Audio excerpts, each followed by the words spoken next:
Hello, good morning, beautiful family. We thank God for the month of July. We thank God that we are safe, we are sound, we are secured in Him. This week, I want us to look at something in the book of 1 Samuel, chapter 25. I wish you would have time. Then you would read the whole of chapter 25 and you would appreciate what I want to say. But I want to talk to you and ask, are you an Abigail or a Nabal? Some will say Nabal, some will say Nabal. Which one are you? I'm not talking about the sexes as in being a female or a male, but I'm talking about the character, the wisdom, the depth of wisdom that was exhibited by these two traits in the Bible. When you read from verse 14, it says, one of Nabal's young men informed Abigail, Nabal's wife, look, David sent messengers from the wilderness to greet our master, but he yelled at them. A man that had defended them, protected the property of Nabal in the wilderness, helped to feed the flock and all that. Says, the men treated us well. When we were in the field, we weren't harassed, and nothing of ours was missing the whole time we were living among them. A confirmation that David and his people treated Nabal's servants very well and did all that they could to see to it that they were safe in the wilderness. Then David also needs help, goes to the household of Nabal for food, for a refreshing. And Nabal yells at them. Why? Because he was dead drunk. He was dead drunk. But Abigail, from verse 18, hurried, taking 200 loaves of bread, 2 skins of wine, 5 butchered sheep, a bushel of roasted grain, 100 clusters of raisins, 200 cakes of pressed figs, and on and on and on, and loaded them on a donkey and sent them ahead of her to King David. What am I trying to say? I keep saying that in every marriage, ideally, we expect that the two people involved would be wise. Wise as in the wisdom of God.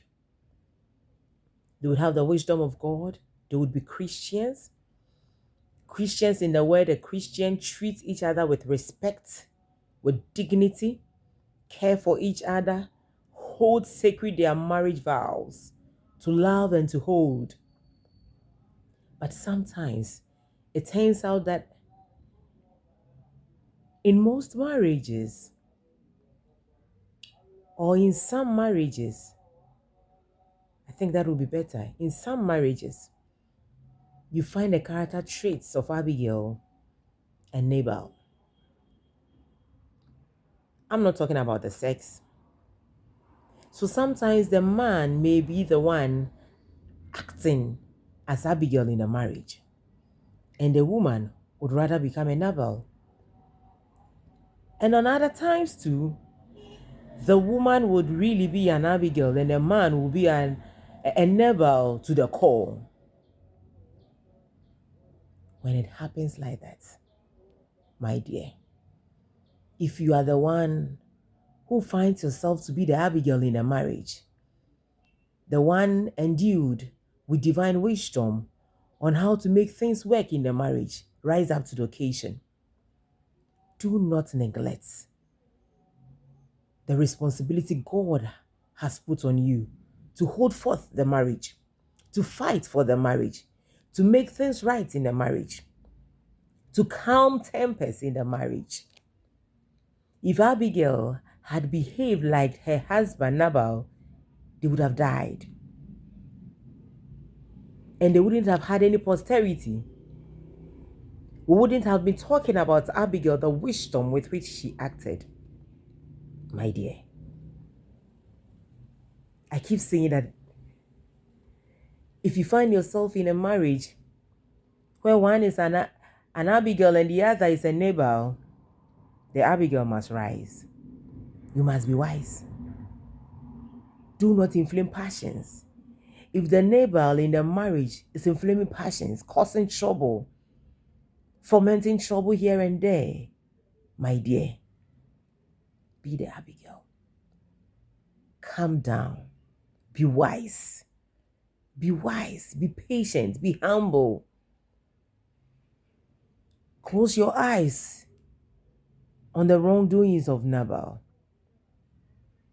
Ignore the petty things they do that should ordinarily make you furious. Close your eyes on the nonsense, the excesses. I remember when I was coming to marry, my mom's big sister said, "Hey, aware, and was your same womb? Nanso sa woyɛ nyansani na woto bo na nyame asɛm no wosɔre gyina sɛ ɔbaa na woyɛ wo ho sɛ me deɛ mɛdɔ me kunu mɛdɔ me yere mɛyɛ deɛ nyame ahyɛ me sɛ menyɛ nea ɛyɛ ebufuo mebu m'ani egu so mɛhyɛ me ho so menkɔ me pagya mabɛti na mmom no mɛto me bo ase a aware no bɛgyina mpɛn pii aware mu no yɛwɔ Abigail na yɛwɔ Nabal o sɛbi yɛwɔ Nabal a sɛbi odi nkwasiasɛm na yɛwɔ Abigail so a nyame adom ne nyansa sɛ nyame dom na wo na woyɛ Abigail na fa wo nyansa fɛ ko gye aware no wate ɛma wo so bufu ntɛntɛm sɛ wo kunu anaa wo yere ne bufu kakra na ne bu afu sɛbi nea ɔyɛ no ho sɛ nyansa anim ɛmfa kwan mu a ma w'ani nna hɔ yɛ Abigail na ko gye w'awareɛ sɛ ɔkɔ soro abra fam wadaworo ma na gye w'awareɛ ma w'ani nna hɔ ne bufu a ɛma wo bu mfu ɔkasakasa nkasa bi ɔyɛ deɛ ntene a woyɛ deɛ tene ɛfiri sɛ wo na woyɛ kristoni sɛ wo wura anaa wo yere ɛyɛ deɛ ntene ɛyɛ deɛ hyɛ bufu na wo so wobɔ abɔsoɔ sɛ mede bɛfe so a ɔdɔfo w'awareɛ no da biara ne gya atɔ mu na mmom sɛ ɔyɛ na sɛ ɔka sɛ mede nyame adwen nyame mu nyansa nyame mu adom